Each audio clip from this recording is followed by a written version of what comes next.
From the world of politics to the world of business, this is Balance of Power.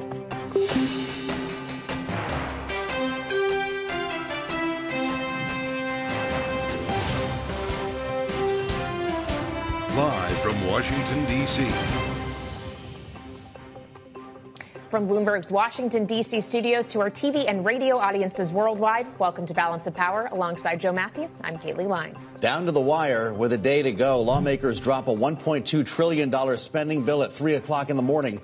Speaker Mike Johnson will have to break the rules to get it passed in time to avoid a shutdown this weekend. We'll talk about it with Maya MacGuineas from the Committee for a Responsible Federal Budget. The Justice Department sues Apple, accusing the company of violating antitrust laws by blocking rivals to create a smartphone monopoly. We'll have the latest. And No Labels is still looking for a candidate to run against Trump and Biden. The group's founding chairman, Joe Lieberman, the former senator, will be with us. Kaylee, I'm looking forward to that conversation because it's getting hard to find a politician who hasn't said no yet. Yeah, the list of no's is long. The list of potential members for the ticket seems to be getting shorter and shorter. So certainly we have a lot of questions for the senator. But we also do have questions at this hour as to whether or not we're going to make or miss the deadline midnight tomorrow. We do have the text now, this six appropriation bill package that still needs to pass the House, and they're racing to get it done. We heard from the House Democratic leader, Hakeem Jeffries, just about an hour ago. From the very beginning of this Congress, Democrats have repeatedly made clear that we will find bipartisan common ground with our Republican colleagues. And we're prepared to do it once again in order to make sure that the final six appropriations bills are passed. We'll do it once again once, as Count Basie would say. Joining us now, Bloomberg's Dan Flatley and Kate Ackley to cover our top stories. Kate, they'll have to set a land speed record here, at least certainly for Congress to make this happen. More importantly, Speaker Johnson has to forget about the 72-hour rule. How many people on the right will he offend with that? Well, they're already putting out their statements and saying things on Capitol Hill. They're not happy with either things in this bill, the process of this bill. But as you know, sort of the drive to get out of town, we're on the cusp of a recess. You know, there's a lot of interest in teeing this up for tomorrow and getting out of town. Well, you talk about how we've heard from a lot of people who are not satisfied with this legislation, perhaps not satisfied with the amount of time they have to read it. It seems both sides are trying to play up wins here. But fundamentally, this looks a lot like the Fiscal Responsibility Act that passed, 10 months ago, right? It does. And you have people attacking it from both sides, hyping up wins for sure. But at the same time, you have Democrats that are, finding things that they don't like, the levels of funding in something. Of course, there's a provision in there that would, I guess, ban flying of LGBTQ pride flags at embassies, U.S. embassies. So that's something that Democrats and, sort of the Democratic base voters don't want to see. There's a lot to like and a lot to not like for both sides in this. Okay. And considering both sides of Congress, once this gets through the House, how much of a challenge might this be in the Senate? We actually spoke yesterday with Senator Tammy Duckworth, Democrat from Illinois, about that very matter. Here's what she said on Bloomberg. If that comes to the floor for a vote and we can pass it in whole without adding any amendments to it, it will pass and we won't have government shutdown. But if the House attaches any amendments or we attach any amendments, the whole thing could fall apart and we would go well into the weekend. The goal is to get this done without shutdown, which means we would need to pass it by midnight on Friday. The whole thing could still fall apart, says the senator. She mentions amendments. We don't have a timing deal on this yet, right? What's Chuck Schumer in for this weekend? They're working on it. I mean, they're working on it. They'd like to have a vote as soon as tomorrow. Okay. And again, there you go. There's this, sort of the pressure building, 2-week recess on the horizon.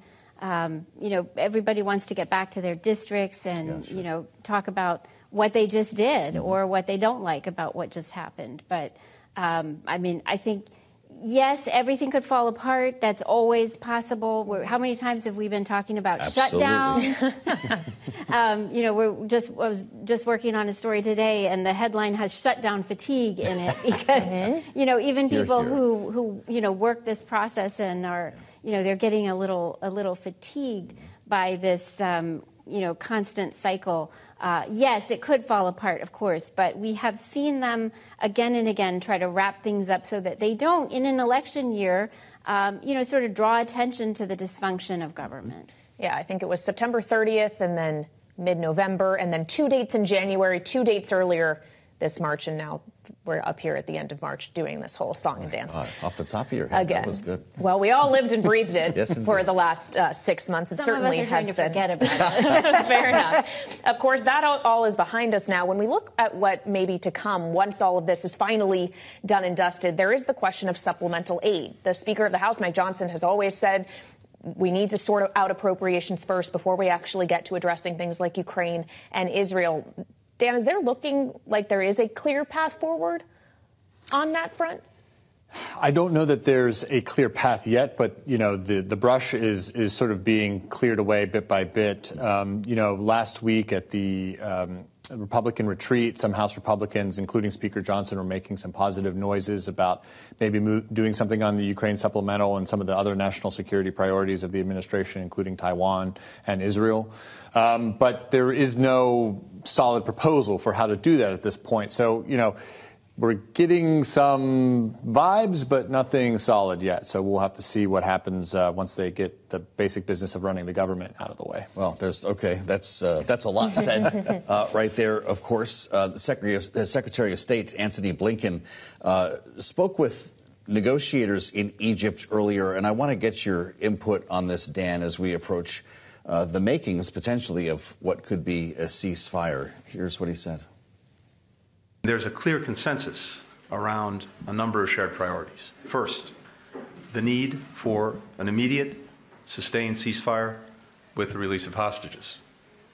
That would create space to surge more humanitarian assistance, to relieve the suffering of many people, and to build something more enduring. I'm getting a little bit confused here with the narrative as Israel says it will invade Rafah no matter what the U.S. says. How do we potentially see both happen? Well, certainly tensions are rising between the U.S. and Israel on this particular issue. There's a lot of pressure on Israel to hold back or somehow attenuate its operation in Rafah in order to get some humanitarian aid into that city. The problem is there's really nowhere for those people to go at the moment. And so Israel has made it clear that it intends to carry out that operation, whatever the cost might be, and has argued that there is some humanitarian aid flowing to that region, and there may be some places for those people to go. Mm-hmm. The U.S. has a different view of that issue. I think all sides would love to see a ceasefire. The problem is, at this point, Israel is not prepared to commit to that until they're able to at least complete this operation and feel that they have really kind of eradicated the threat from Hamas. So you're seeing on Capitol Hill tensions rising, not just between the U.S. and Israel, but between Republicans and Democrats on this issue. Biden is in a tricky spot with the election coming up. So all of these things look to be coming to a head as Congress is basically trying to get out of town for a 2-week recess. So. Yeah, of course, Netanyahu remotely joined a meeting of Senate Republicans yesterday. Now, Speaker Johnson said today that he would like Netanyahu to address the House as well. It seems like we're going to hear a lot from the Israeli prime minister. And, of course, while we are focused on the conflict between Israel and Hamas, there is still ongoing what else is happening in the Middle East, including in the Red Sea, that attacks from Houthi rebels that the U.S. has come out and said has numbered 50 or perhaps north of that. Are things improving on that front as we're seeing tensions rise specifically over Israel and Gaza? What's happening everywhere else? It seems like things are getting worse all over. Sometimes that's the case before things start to improve. It's hard to see where things will go on that particular issue at the moment. The Houthis have shown no desire to negotiate or to cease those attacks. And as long as the conflict continues, the war between Israel and Hamas in Gaza, I assume that those attacks will continue apace until there is either some really significant military action, which doesn't seem to be in the offing at the moment on the part of the U.S. against the Houthi rebels, or there is a ceasefire and tensions sort of de-escalate across the region. Neither one of those seems like a likely outcome, at least in the near future at the moment. All right. right, Dan Flatley and Kate Ackley, thank you both so much for joining us this evening. Now, we want to update you as well on another developing story. Texas, Louisiana, and more than a dozen other states have challenged the Biden administration's suspension of new licenses to export LNG. A total of 16 states joined that lawsuit that was just filed today. They are asking a Louisiana federal court to overturn the temporary pause. Advocates of LNG contend the gas is crucial for discouraging coal use in developing nations. Now, coming up, we'll turn back to the battle over the budget. The deal has been done. Will a shutdown be avoided? Maya MacGuineas of the Committee for a Responsible Federal Budget will give us her take next. This is Balance of Power on Bloomberg TV and radio.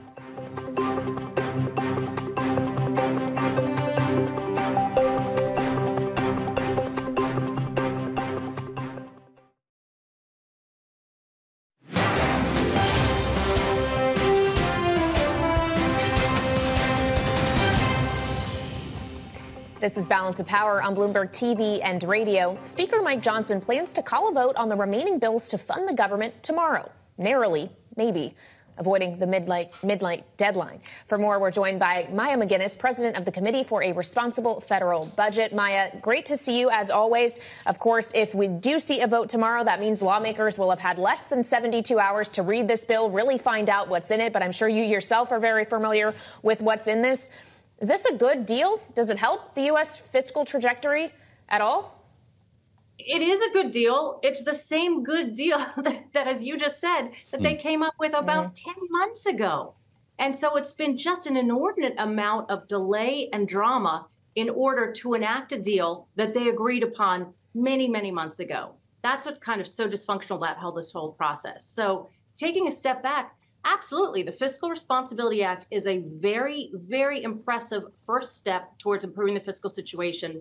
It doesn't do nearly enough, but we haven't done anything to really improve the debt trajectory in basically a decade of this size. So that was really important. But they just can't take a win. And so it was like one CR after another, never getting in line and kind of getting the budget up and running.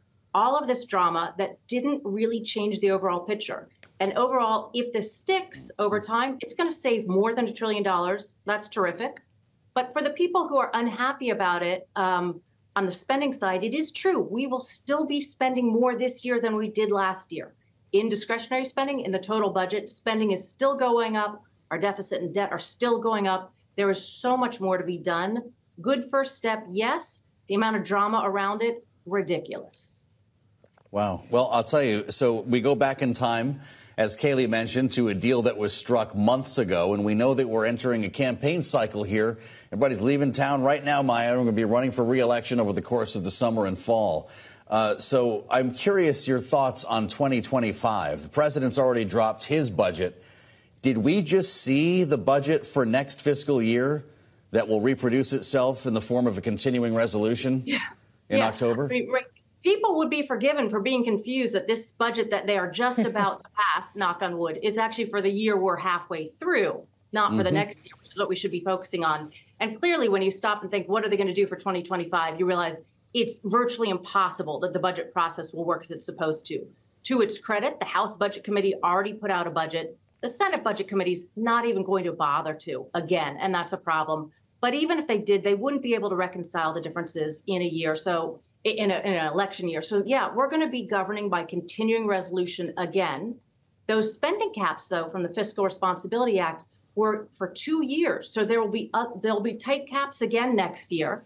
I'm sure there'll be plenty of effort to circumvent them and get around them. But I think they'll probably end up sticking to those, either in a CR that's flat or in a little bit bump up in appropriations. And then whoever's the next president will probably be the person who decides how things go out from there with Congress.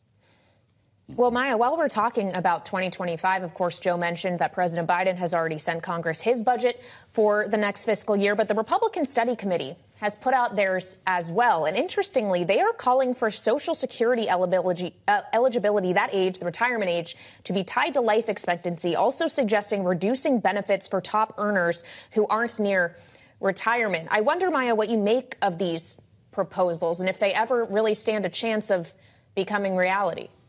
Yeah, it's a great question. So the RSC budget is really interesting. Overall, the budget is not to be taken seriously. Way too many numbers that really don't add up make sense at this point. But I would like to kind of pinpoint the ones that you just brought up, that in the face of basically everybody, the leading people running for president, the House Budget Committee, the president's budget, nobody's talking about how we would actually fix Social Security.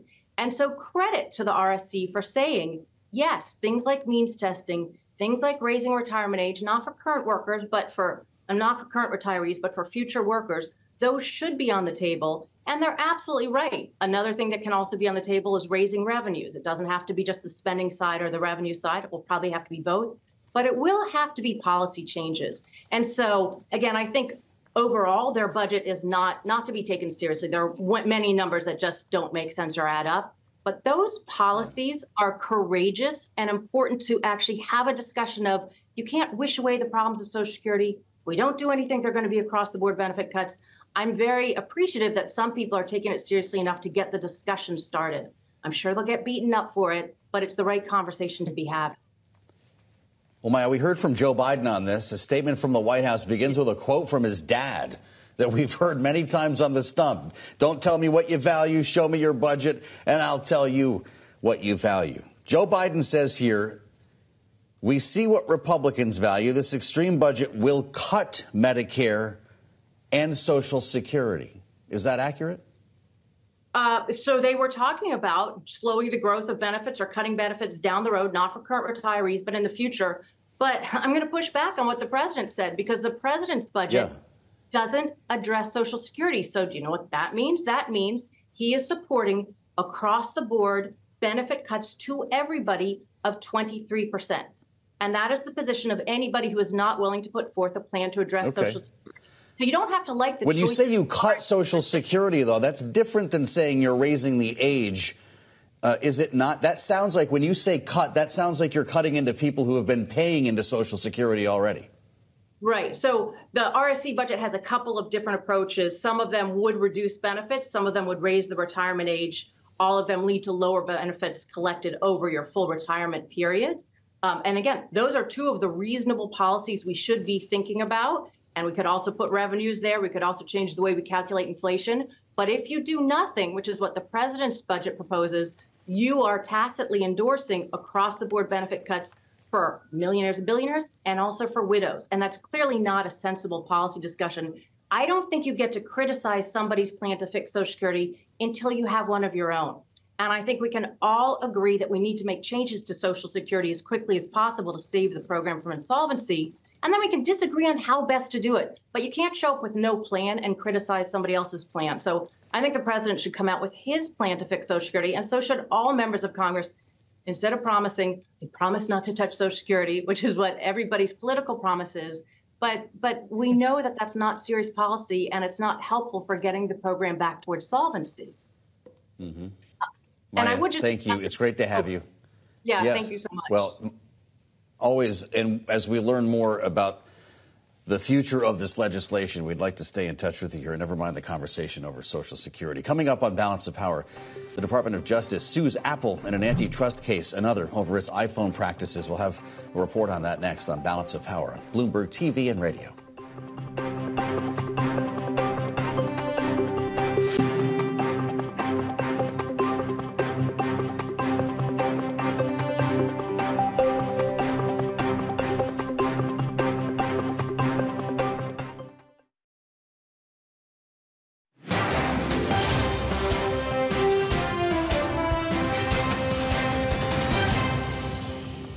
This is Balance of Power on Bloomberg TV and radio. I'm Joe Matthew alongside Kaylee Lines in Washington.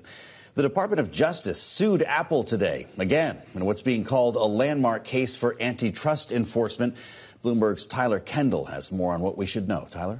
Yeah, hey, Joe. The tech giant is being accused of monopolizing the smartphone market. The long-awaited lawsuit alleges Apple engaged in a list of anti-competitive practices, such as preventing third-party software developers from offering competitive applications on Apple devices. Here's how the Attorney General put it earlier.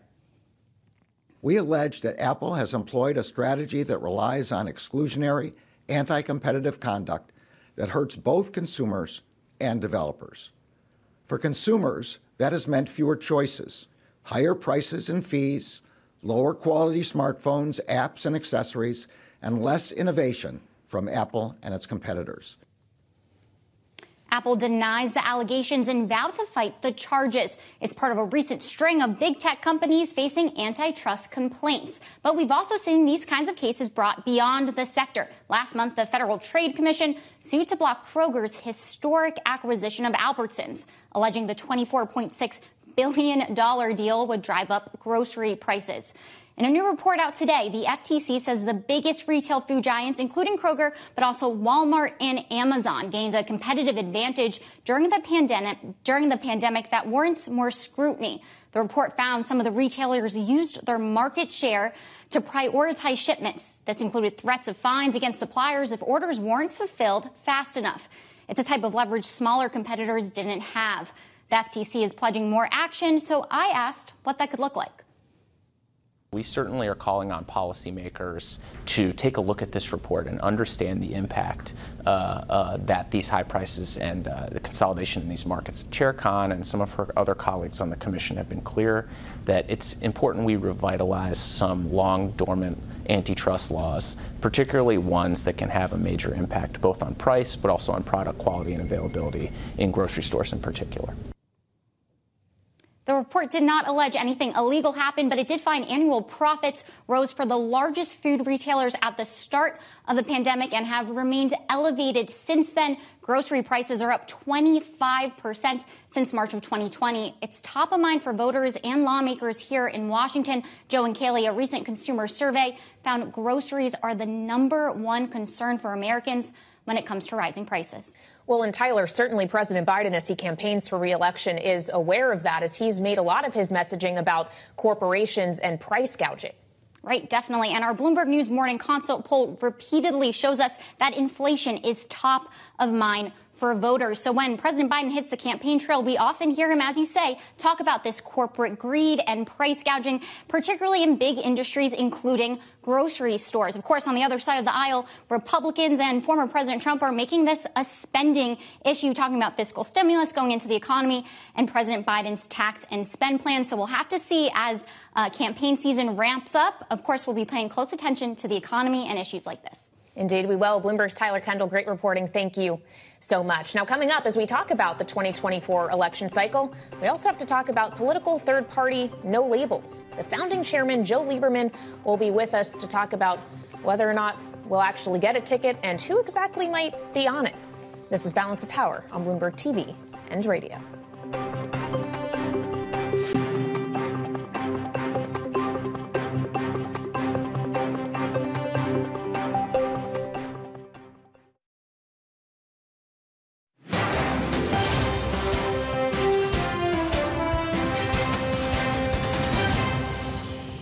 If there were ever a year where a third party on the ticket could make a difference and get some electoral votes, it's this one.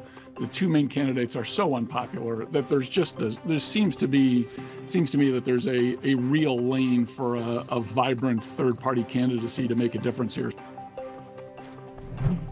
Republican strategist Lester Munson from BGR Group talking with us here on Bloomberg about the possibility of a third party candidate for the 2024 presidential election. Now, the group No Labels has, of course, promised to run a candidate if Joe Biden and Donald Trump end up in a rematch. And here we are, joined now by No Labels founding chairman, the former senator from Connecticut, Joe Lieberman. Senator, it's great to see you back on Bloomberg. Welcome. No Labels issued a statement on the 9th of November.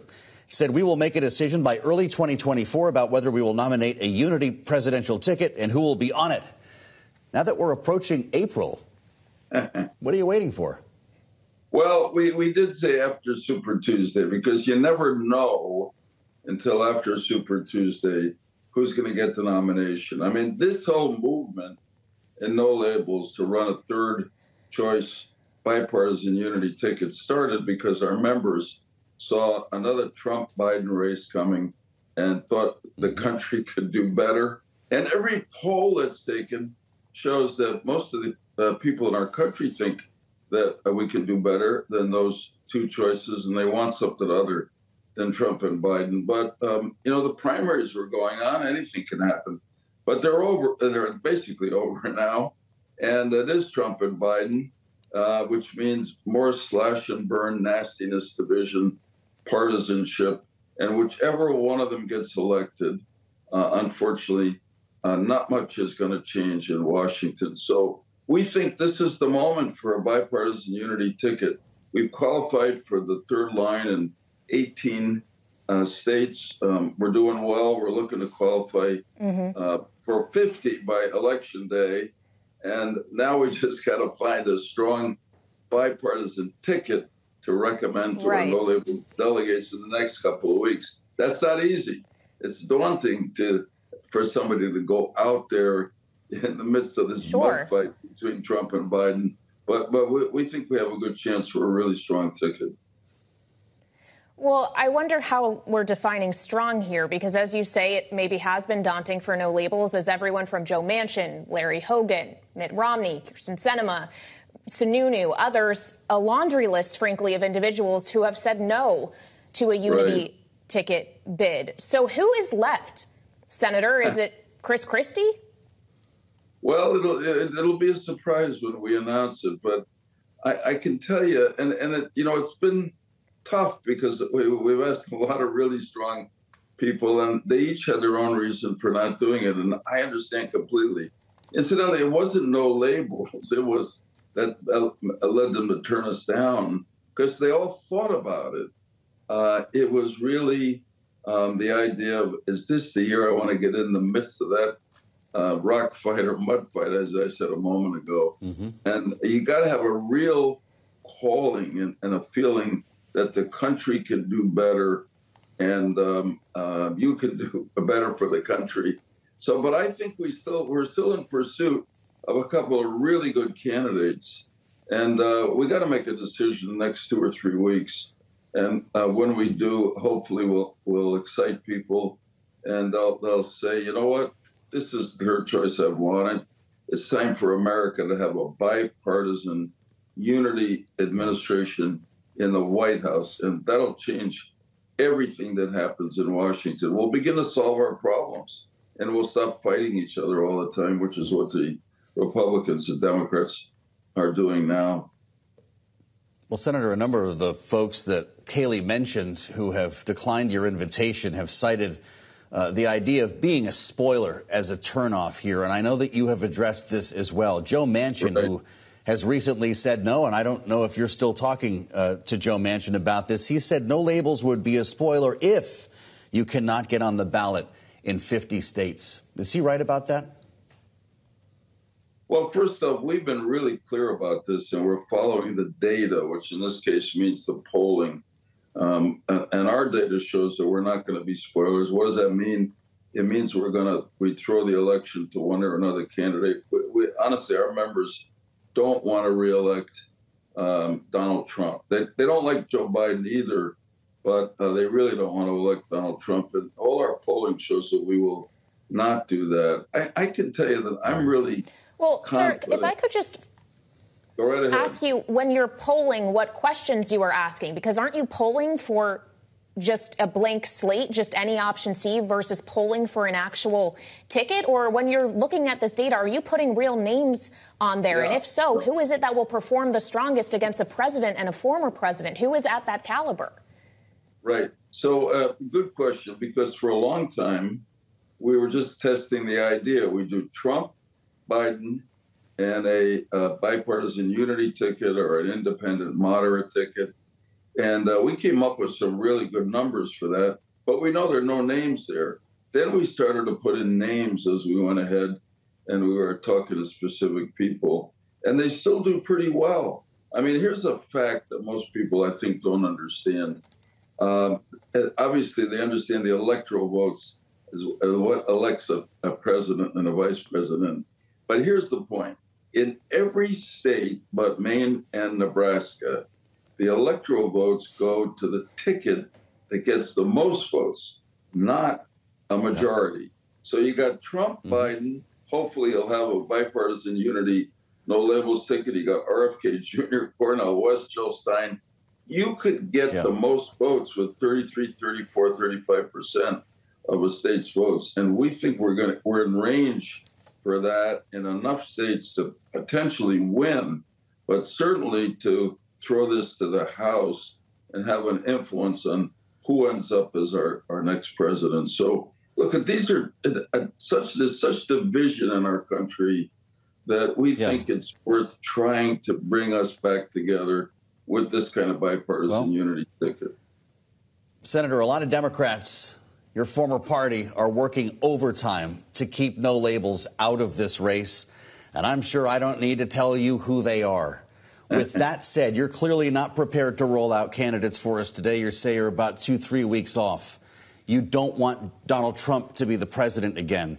What about your old friend Joe Biden? You guys worked together on the same side of the aisle in the upper chamber for years. Are you not turning your back on him? No, I mean, I have a lot of admiration and certainly affection for Joe Biden, but I think, unfortunately, he's been dragged to the left along with the Democratic Party, which is now disproportionately influenced by the left wing of the party, as the Republicans are dominated by the right wing of their party. And that leaves everybody in the middle out. And we want to speak for the middle, the people who just want their political leaders to put the country over party, work together to fix problems instead of fighting each other. And, you know, that's the choice that we hope we can give them in the next couple of weeks. And it's up to them whether they want to take it. But honestly, Thomas Jefferson once said that America would need a little political rebellion every now and then, which will be as important in politics as storms are in the natural world. And I think he meant to clear away the dead wood. And boy, does our system, our political system, need a good storm and a political rebellion right now. And hopefully we can give our voters that choice this fall. And sir, finally, and thank you for being so generous with your time this evening as you talk about wanting to get voters that choice. If you are still struggling to come up with a ticket 2 to 3 weeks from now, would you rule out being on that unity ticket yourself? It's very nice of you to say that or ask. Oh, yeah, for sure. My running days are over. I was lucky. I was in office 40 years, 24 in the U.S. Senate, 16 in Connecticut. It's time for another generation.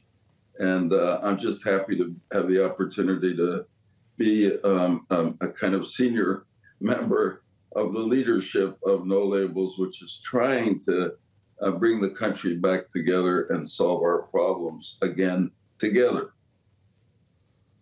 All right, Senator, thank you very much for your time. Thank of course, you, former Paul. Senator from Connecticut, Joe Lieberman. Have a good evening. We appreciate it, sir. The founding chairman of No Labels.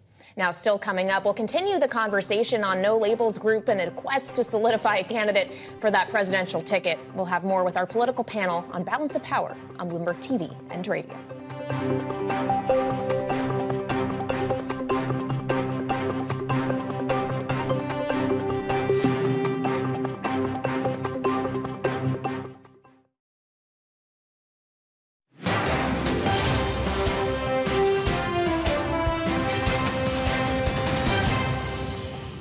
We're still in pursuit of a couple of really good candidates. And we got to make a decision next 2 or 3 weeks. And when we do, hopefully we'll excite people and they'll say, you know what, this is her choice I've wanted. That was the founding chairman of No Labels, former Connecticut Senator Joe Lieberman, on with us just moments ago. So let's discuss the prospect of that magical unity ticket coming into the picture in 2 to 3 weeks. Our political panel is joining us now. Lisa Camuso-Miller, former RNC communications director and the host of the Friday Reporter podcast, as well as Kevin Walling, Democratic strategist at HG Creative Media. So thank you both so much for being here. We obviously are fresh off of our conversation with the senator there, and you used to be involved with No Labels back when it started well over a decade ago. Maybe the organization is a bit different with what they're aiming to do now in 2024. What do you make of the likelihood that this is going to work out for Senator Lieberman and co. You know, I'm so glad you pressed him on so many of those issues, the polling question, the candidate question. You know, No Labels keeps moving all of their own goalposts, right? So they were going to have this national convention somewhere in Texas, I think in Dallas. Mm-hmm. They were going to have all these delegates come together. Now it's like a virtual thing. And now, as you just saw from the former senator, you know, it's going to be a surprise announcement who this ticket might be in 2 to 3 weeks. And again, I think, you know, there is polling out there that shows that folks aren't really necessarily excited about a rematch. We've been talking about that for months now. But you have a strong base of support behind the president in terms of the Democratic base and a strong base of support behind Donald Trump. They are the party's nominees. And again, I think this No Labels effort is kind of foolhardy at this point. You don't have a candidate. You haven't announced at this point. You haven't qualified for a majority of the states. You're going to be a spoiler. And again, we only need to look to Ross Perot in recent memory, who was the most successful third-party candidate, and he got 0 electoral votes and threw the election in many ways to Bill Clinton. Mm-hmm. Even with 19%, I exactly. believe. We're going to be in April, if what he said is right, 2 to 3 weeks. Lisa, if they haven't found a ticket yet, what does that tell us? Well, it tells us exactly what Kevin just said, is that it's going to be a spoiler and it's going to deliver the election for people that are largely unhappy with the two candidates already to whoever it is that they don't want to see. But this could be a real dud, right? I mean, I don't know who's left. I think you walked through enough names, Kaylee. Whomever is left to put together in a unity ticket might get no traction at all. This could be a big fail. At this point, I don't know why they wouldn't wait for 4 more years from now and do it the right way. It's too little, too late, and it's just going to cause an outcome that's just not going to be great for them. And it's also terrible for No Labels, who has really tried to sort of offer options that are outside of the two other parties. It, to me, just feels like it's not the right time, and it's not going to happen well, and it's going to be bad news for the country. Well, and we have to consider here that they're trying to do this when you have a current president and a former president running. Those are probably two of the strongest candidates you could go up with in terms of just name recognition. If it's not going to be a well-known moderate, what you would have to do to get their name out there and known by the electorate might be very expensive, if nothing else. But campaigns are expensive, as we know, and we actually have gotten now fresh fundraising numbers for both the Biden and Trump campaign. And frankly, just to sum it up, I could tell you the exact figures, but Biden and the DNC are far outraising Trump and the RNC. In fact, the RNC right now has less cash on hand than Nikki Haley had in the bank when she ended her presidential campaign. But money obviously can buy a lot of things. It can buy ads, Kevin. At this point, Biden is still losing in the vast majority of polling that we see. So how can they actually put that to use? How much do those figures matter? Yeah, it's a really good question. I think what you're seeing right now is early investments that the DNC and the Biden campaign are making, right? So the president was in Michigan, Wisconsin, Pennsylvania last week. At each of those events, he was opening field offices, right? 44, I think, in the state of Michigan alone. The president was in Texas, Nevada, Arizona this week doing similar things, right? So you're seeing him really invest in these organizers that are in the community now, not just a month out from the election, not just a week out from the election, building those relationships. And that's what early money can do with that cash advantage. And I think it's somewhere in the neighborhood of $155 million cash on hand right now.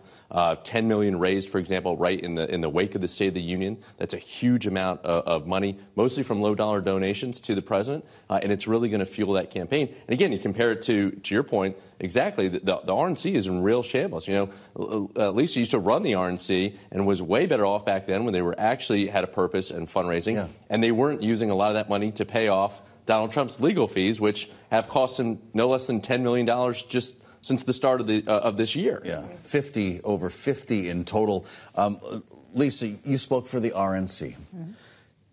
Joe Biden and Democrats are actually outraising Donald Trump and the RNC by 2 to 1. This is a remarkable contrast. The RNC pulled in $10 million last month, the DNC $17 million.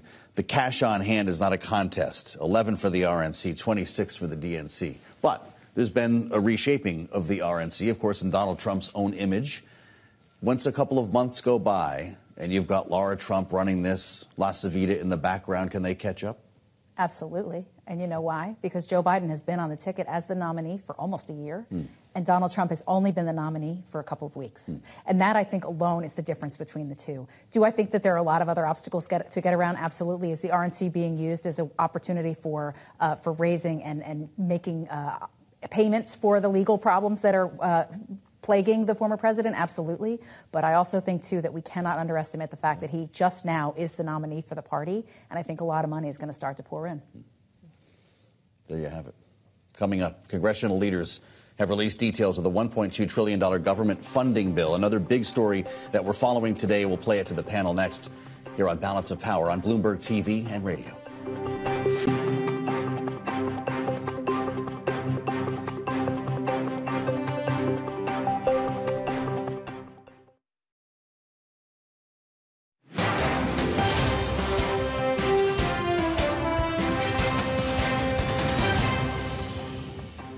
Just an inordinate amount of delay and drama in order to enact a deal that they agreed upon many, many months ago.